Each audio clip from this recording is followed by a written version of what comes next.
MECH PSC online study സീരീസിലേക്ക് എല്ലാവർക്കും സ്വാഗതം. Workshop technology എന്ന ടോപ്പിക്കിലെ ഫിറ്റിംഗ് ടൂൾസിനെ കുറിച്ചാണ് നമ്മൾ ഈ ഒരു സീരീസിൽ എക്സ്പ്ലെയിൻ ചെയ്യുന്നത്. ഇതിൻ്റെ ഫസ്റ്റ് പാർട്ടിൽ ബേസിക് ടൂളുകളായ സ്റ്റീൽ റൂളിനെ കുറിച്ചും ഹാമറിനെ കുറിച്ചും ചിസലിനെ കുറിച്ചും എല്ലാം എക്സ്പ്ലെയിൻ ചെയ്തിട്ടുണ്ട്. ഇത് അതിൻ്റെ ഒരു കണ്ടിന്യൂഷൻ വീഡിയോ ആണ്. ഇന്നത്തെ വീഡിയോയിൽ നമുക്ക് പഞ്ചിനെ കുറിച്ച് നോക്കാം. അപ്പോൾ പഞ്ച് എന്ന് പറയുന്നത് ഒരു ഷാർപ്പ് പോയിൻ്റുള്ള ഒരു മെറ്റൽ ടൂളാണ്. പഞ്ച് യൂസ് ചെയ്യുന്നത് ഡോട്ട് ഇംപ്രഷനോ ചെറിയ ഹോളുകളോ ഒക്കെ പ്രൊഡ്യൂസ് ചെയ്യാൻ വേണ്ടിയിട്ടാണ്. അപ്പോൾ ഒരു പെൻസിൽ പോലെ ഉള്ള ഒരു ടൂളാണ് പഞ്ച് എന്ന് പറയുന്നത്. അപ്പോൾ അതിൻ്റെ ഒരു എഡ്ജ് ഷാർപ്പായിട്ടായിരിക്കും ക്രിയേറ്റ് ചെയ്യുന്നത്. പഞ്ച് മെയ്ഡ് ചെയ്യുന്നത് ഹാർഡൻഡ് മെറ്റൽ ഷാഫ്റ്റ് കൊണ്ടാണ്. പഞ്ചിനൊരു ഷാർപ്പ് ടിപ്പ് ഉണ്ടാവും, അതിനൊരു ഹെഡും ഉണ്ടായിരിക്കും. അപ്പോൾ ഈ ഹെഡിൽ ഹാമറിങ് ആക്ഷനൊക്കെ ഉപയോഗിച്ച് ഒരു ഹാമർ ഉപയോഗിച്ച് സ്ട്രൈക്ക് ചെയ്തിട്ടാണ് ആ ഒരു ഷാർപ്പ് പോയിൻ്റ് ഏതെങ്കിലും ഒരു ഒബ്ജക്റ്റിലേക്ക് ട്രാൻസ്ഫർ ചെയ്യുന്നത്. പഞ്ചിൻ്റെ ടൈപ്പുകൾ നോക്കുകയാണെങ്കിൽ പ്രിക്ക് punch, centre punch, solid punch, hollow punch എന്നിങ്ങനെ നമുക്ക് കാറ്റഗറൈസ് ചെയ്യാം. സോ ഇവിടെ നമുക്കൊരു സെൻറ്റർ പഞ്ച്, പ്രിക്ക് പഞ്ച് അറേഞ്ച്മെൻറ്റ് എങ്ങനെയാണെന്ന് നോക്കാം. സെൻറ്റർ പഞ്ചിൻ്റെ ആംഗിൾ വരുന്നത്, അതിൻ്റെ പോയിൻ്റ് ആംഗിൾ വരുന്നത് 90 ഡിഗ്രി ആയിരിക്കും. ഈ ഒരു അറ്റത്ത് 90 ഡിഗ്രി ആംഗിൾ വരുന്ന രീതിയിലായിരിക്കും സെൻറ്റർ പഞ്ച് ക്രിയേറ്റ് ചെയ്തിട്ടുണ്ടാവുക. അപ്പോൾ ഇതിൻ്റെ പർപ്പസ് എന്ന് പറയുന്നത് സ്മോൾ ഹോൾസൊക്കെ, അധികം ഡീപ്പില്ലാത്ത വൈഡായിട്ടുള്ള ഹോളുകളൊക്കെ ക്രിയേറ്റ് ചെയ്യുക എന്നുള്ളതാണ്. കൂടുതലായിട്ടും ഹോളിനെ ലൊക്കേറ്റ് ചെയ്യാനൊക്കെയാണ് ഈ ഒരു സെൻറ്റർ പഞ്ച് യൂസ് ചെയ്യുന്നത്. അതായത് സ്റ്റാർട്ടിംഗ് പോയിൻ്റ്, ഡ്രില്ലിൻ്റെ സ്റ്റാർട്ടിംഗ് പോയിൻ്റ് പ്രൊവൈഡ് ചെയ്യാനൊക്കെ ഈ ഒരു സെൻറ്റർ പഞ്ചാണ് നമ്മൾ ഉപയോഗിക്കുക. അപ്പോൾ ഈ ഒരു പഞ്ച് വെച്ചിട്ട് സെൻറ്റർ പോയിൻ്റിൽ വെച്ചിട്ട് ഒരു ഹാമർ ഇതിൻ്റെ മുകളിൽ സ്ട്രൈക്ക് ചെയ്യുമ്പോൾ ആ ഒരു വർക്ക് പീസിലേക്ക് ചെറിയൊരു ഹോള്, അധികം ഡെപ്ത് ഇല്ലാതെ കുറച്ച് വൈഡായിട്ടുള്ള ഒരു ഹോള് നമുക്ക് കിട്ടും. അപ്പോൾ അത് ഡ്രില്ല് തെന്നി മാറുന്നതിൽ നിന്നൊക്കെ സഹായിച്ചിട്ട് ആ ഒരു കറക്റ്റ് പോയിന്റിൽ ഡ്രില്ല് ചെയ്യാൻ നമ്മളെ സഹായിക്കും. അപ്പോൾ പഞ്ച് ഉപയോഗിക്കുന്ന ഒരു പർപ്പസും കൂടി അതാണ്. നെക്സ്റ്റ് വരുന്നത് പ്രിക്ക് പഞ്ചാണ്. അപ്പോൾ പ്രിക്ക് പഞ്ചിന് 2 ടൈപ്പ് ആംഗിൾ വരുന്നുണ്ട്. 30 ഡിഗ്രി വരുന്ന പ്രിക്ക് പഞ്ചുണ്ട്, 60 ഡിഗ്രി വരുന്ന പ്രിക്ക് പഞ്ചുണ്ട്. അപ്പോൾ ഇവിടെ സെൻറ്റർ പഞ്ച് 90 ഡിഗ്രിയാണ്. ആ ആംഗിൾസ് എല്ലാവരും ഓർത്ത് വെക്കുക. ഇത് ഒരുപാട് തവണ ചോദിച്ചിട്ടുള്ള ഒരു ക്വസ്റ്റ്യൻ ആണ്. 30 ഡിഗ്രി ആംഗിൾ വരുന്ന പ്രിക്ക് പഞ്ച് യൂസ് ചെയ്യുന്നത് ലൈറ്റ് പഞ്ച് മാർക്കൊക്കെ ക്രിയേറ്റ് ചെയ്യാൻ വേണ്ടിയിട്ടാണ്. അതായത് ഡിവൈഡർ പോലുള്ള ഇൻസ്ട്രുമെൻറ്റ്സ് ഒക്കെ ഉപയോഗിക്കണമെങ്കിൽ ചെറിയൊരു പോയിൻ്റ്, അത് തെന്നി മാറാതെ നിൽക്കാൻ വേണ്ടിയിട്ട് ചെറിയൊരു പോയിൻ്റ് നമുക്ക് ആവശ്യമുണ്ട്. അപ്പോൾ അത്തരത്തിൽ ലൈറ്റ് പോയിൻറ്റ്സ് ഒക്കെ വേണ്ട കേസിലാണ് 30 ഡിഗ്രി പ്രിക്ക് പഞ്ച് യൂസ് ചെയ്യുന്നത്. ഈ 60 ഡിഗ്രി പ്രിക്ക് പഞ്ച് യൂസ് ചെയ്യുന്നത് വിറ്റ്നസ് മാർക്ക് ക്രിയേറ്റ് ചെയ്യാൻ വേണ്ടിയിട്ടാണ്. അപ്പോൾ നമുക്ക് സ്ക്രൈബർ വെച്ചിട്ട് ഏതെങ്കിലും ഒരു പ്രൊഫൈലൊക്കെ ഒരു മെറ്റൽ വർക്ക് പീസിൽ വരച്ചിട്ടുണ്ടെങ്കിലും അത് കുറച്ച് കാലം കഴിയുമ്പോൾ മാഞ്ഞു പോകാനൊക്കെ ഉള്ള സാധ്യത ഉണ്ട്. സോ സ്ക്രൈബർ കൊണ്ട് വരച്ച പീസിൻ്റെ മുകളിലായിട്ട് ഈ ഒരു 60 ഡിഗ്രി ആംഗിളുള്ള പ്രിക്ക് പഞ്ച് ഉപയോഗിച്ചിട്ട് ചെറിയ പഞ്ച് മാർക്കുകൾ ക്രിയേറ്റ് ചെയ്യും. അപ്പോൾ അതുകൊണ്ട് എത്ര കാലം കഴിഞ്ഞാലും ആ ഒരു മാർക്കിംഗ് അവിടെ നമുക്ക് കാണാൻ സാധിക്കും. അപ്പോൾ അത്തരത്തിലുള്ള വിറ്റ്നസ് മാർക്ക് ക്രിയേറ്റ് ചെയ്യാൻ 60 ഡിഗ്രി പ്രിക്ക് പഞ്ചാണ് ഉപയോഗിക്കുക. ഈ ഒരു പഞ്ചുകളുടെ ആംഗിൾസ്, അതിൻ്റെ പർപ്പസുകളും ഒരുപാട് തവണ ചോദിച്ചിട്ടുള്ള ഏരിയ ആണ്. എല്ലാവരും അത് നോട്ട് ചെയ്ത് വെക്കുക. നെക്സ്റ്റ് വരുന്ന ഒരു കാറ്റഗറീസ് ആയിരുന്നു solid punch and hollow punch. അപ്പോൾ സോളിഡ് പഞ്ച് എന്ന് പറയുന്നത് റിജിഡായിട്ട് വരുന്ന ഒരു സിംഗിൾ ബ്ലോക്ക് ബോഡിയിൽ ക്രിയേറ്റ് ചെയ്യുന്ന ഒരു ടൈപ്പ് പഞ്ചാണ്. അപ്പോൾ അത് ചെറിയ ഹോൾസുകളൊക്കെ ഉപയോഗിക്കാൻ യൂസ് ചെയ്യുന്നു. അപ്പോൾ നേരത്തെ പറഞ്ഞ സെൻറ്റർ പഞ്ച്, പ്രിക്ക് പഞ്ചൊക്കെ ഈ ഒരു സോളിഡ് പഞ്ചിൻ്റെ കാറ്റഗറിയിൽ വരുന്ന പഞ്ചുകളാണ്. ഇനി ഹോളോ പഞ്ച് എന്ന് പറയുന്നത് used for cutting circular holes 1/2 inch or larger from sheet metal.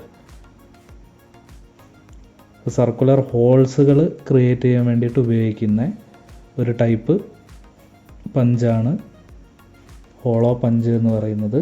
ഇവിടെ നമുക്ക് ഇന്നർ ഡയമീറ്റർ വരുന്ന രീതിയിലുള്ളൊരു റൗണ്ട് ഇവിടെ കാണാം. അതിൻ്റെ ഔട്ടർ ഡയമീറ്റർ വരുന്ന ഒരു കട്ടിംഗ് ഹെഡും നമുക്ക് കാണാം. ഇനി ഇത് വെച്ചിട്ട് സ്ട്രൈക്ക് ചെയ്യുന്ന സമയത്ത് നമുക്ക് അവിടെ ഒരു ഹോള് ക്രിയേറ്റ് ആവുന്നത് കാണാം.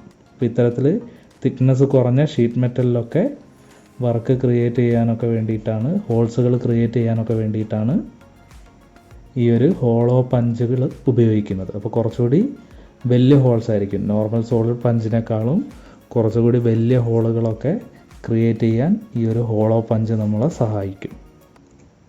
നെക്സ്റ്റ് വരുന്ന ടൂള് സ്ക്രൈബറാണ്. അപ്പോൾ ഇതൊരു മെറ്റൽ പെൻസിൽ എന്ന് വേണമെങ്കിൽ നമുക്കിതിനെ വിളിക്കാവുന്നതാണ്. ഇപ്പോൾ ലൈൻസും കാര്യങ്ങളുമൊക്കെ മാർക്ക് ചെയ്യാനും വരയ്ക്കാനും ഒക്കെ ഈ ഒരു സ്ക്രൈബറാണ് യൂസ് ചെയ്യുക. കൂടുതലായിട്ടും ലേ ഔട്ട് വർക്കിനാണ് യൂസ് ചെയ്യുന്നത്.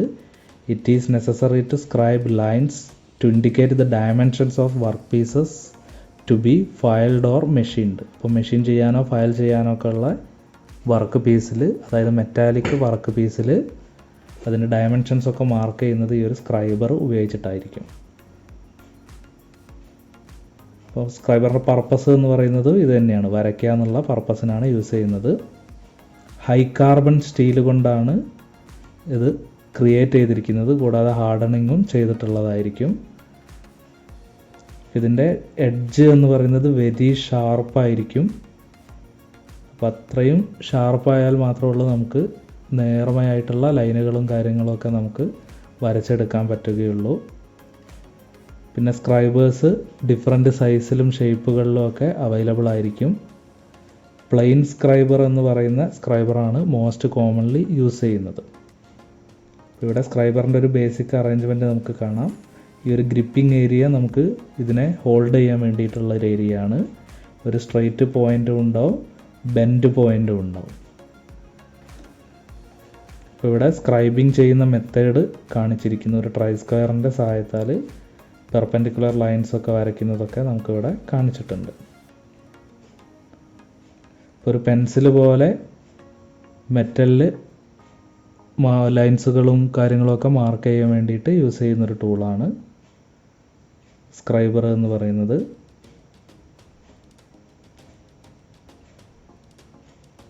പിന്നെ ഇതിൻ്റെ ഷാർപ്പ്നെസ് മെയിൻറ്റെയിൻ ചെയ്യാൻ വേണ്ടിയിട്ട് ഗ്രൈൻഡിങ്ങും ഹോണിങ്ങും ഒക്കെ ചെയ്യാറുണ്ട്. ഈ ഒരു ഷാർപ്പ് പോയിൻറ്റിൻ്റെ കേസിൽ ഷാർപ്പ് പോയിൻ്റ് ഉണ്ടെങ്കിൽ മാത്രമേ നമുക്ക് സ്ക്രൈബർ കറക്റ്റായിട്ട് ഉപയോഗിക്കാൻ പറ്റുകയുള്ളൂ. സോ അതുകൊണ്ട് അത് ഷാർപ്പ്നെസ് പോകുന്നതനുസരിച്ചിട്ട് ഗ്രൈൻഡിങ്ങും ഹോണിങ് പ്രോസസ്സൊക്കെ ചെയ്ത് വീണ്ടും ഷാർപ്പ് ചെയ്യാറുണ്ട്. നെക്സ്റ്റ് വരുന്നത് ട്രാമൽ എന്ന് പറയുന്നൊരു ടൂളാണ്. ലാർജ് സർക്കിൾസ് ആർക്കുകളൊക്കെ വരയ്ക്കാൻ വേണ്ടിയിട്ട് യൂസ് ചെയ്യുന്ന ഒരു ടൈപ്പ് ഓഫ് കോമ്പസ് ആണ് ട്രാമൽ കോമ്പസ് എന്ന് പറയുന്നത്. ഇപ്പോൾ നോർമൽ കോമ്പസിന് നമുക്ക് വരയ്ക്കാവുന്ന സർക്കിളിൻ്റെ ഡയമീറ്ററിനൊക്കെ ലിമിറ്റുകളുണ്ട്. അപ്പോൾ അത്തരത്തിൽ എല്ലാ സൈസിലുള്ള സർക്കിൾസുകളും നമുക്ക് ഒരു നോർമൽ കോമ്പസ് ഉപയോഗിച്ചിട്ട് വരയ്ക്കുക എന്ന് പറയുന്നത് ബുദ്ധിമുട്ടായ കാര്യമാണ്. സോ അത്തരത്തിൽ ആ ഒരു ലിമിറ്റേഷൻ ഒഴിവാക്കുന്നതിന് വേണ്ടി ഡിസൈൻ ചെയ്തിരിക്കുന്ന ഒരു ടൂളാണ് ട്രാമൽ എന്ന് പറയുന്നത്. അപ്പോൾ ഇതിൽ ഒരു ബീം ഉണ്ടായിരിക്കും. ആ ബീമിൻ്റെ അറ്റത്ത് നമുക്ക് എവിടെ വേണമെങ്കിലും ആ ഒരു വരയ്ക്കുന്ന പെൻസിൽ യൂണിറ്റോ അല്ലെങ്കിൽ സ്ക്രൈബിങ് യൂണിറ്റോ പ്ലേസ് ചെയ്യാൻ പറ്റും. ഈ ബീമിൻ്റെ റേഡിയസ് എന്ന് പറയുന്നത് നോർമൽ കോമ്പസ് പ്രൊവൈഡ് ചെയ്യുന്നതിനേക്കാളും വളരെ വലിയ റേഡിയസ് ആയിരിക്കും. സോ അതുകൊണ്ട് തന്നെ വലിയ സർക്കിൾസൊക്കെ നമുക്ക് വരയ്ക്കാൻ പറ്റും. പിന്നെ ഇതേപോലത്തെ ഈ ഒരു നെട്ട് ലൂസാക്കിയിട്ട് നമുക്ക് ഈ ബീമിൻ്റെ ഏത് പൊസിഷനിൽ വേണമെങ്കിലും പെൻസിലിനെ പ്ലേസ് ചെയ്യാൻ പറ്റും.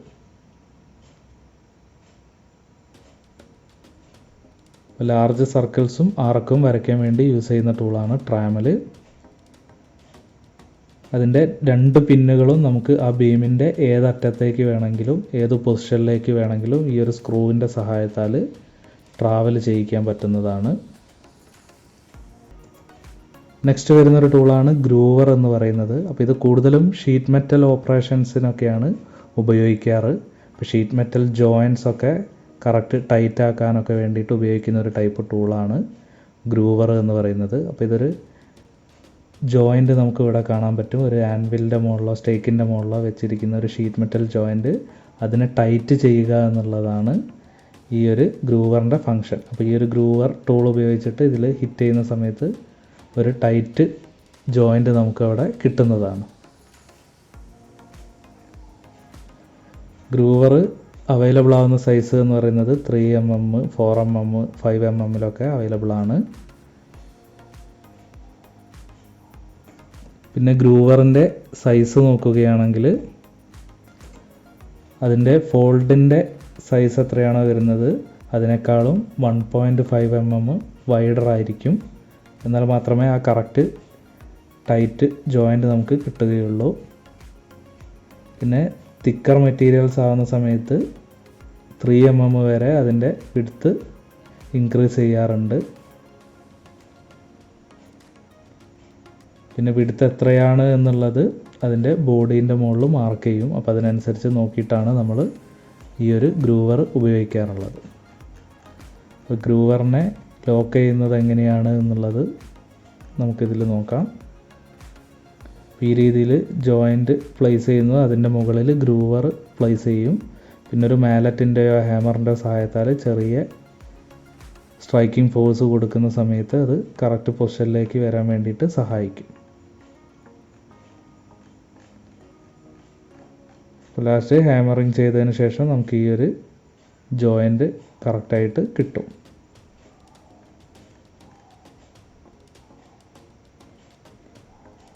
അപ്പോൾ ഫിറ്റിംഗ് ടൂൾസുകളെ കുറിച്ചാണ് നമ്മൾ പഠിച്ചുകൊണ്ടിരിക്കുന്നത്. ഓരോ ടൂളിൻ്റെ ഫങ്ഷനും അതിനുപയോഗിച്ച മെറ്റീരിയൽ അതിൻ്റെ പ്രോപ്പർട്ടീസ് കാര്യങ്ങളൊക്കെ എല്ലാവരും നോട്ട് ചെയ്ത് വെക്കേണ്ടതാണ്. അപ്പോൾ ബേസിക് ഫിറ്റിംഗ് ടൂൾസുകളെ കുറിച്ച് അടുത്ത വീഡിയോയിൽ കൂടുതൽ കാര്യങ്ങൾ നോക്കാം. So keep watching. Thank you.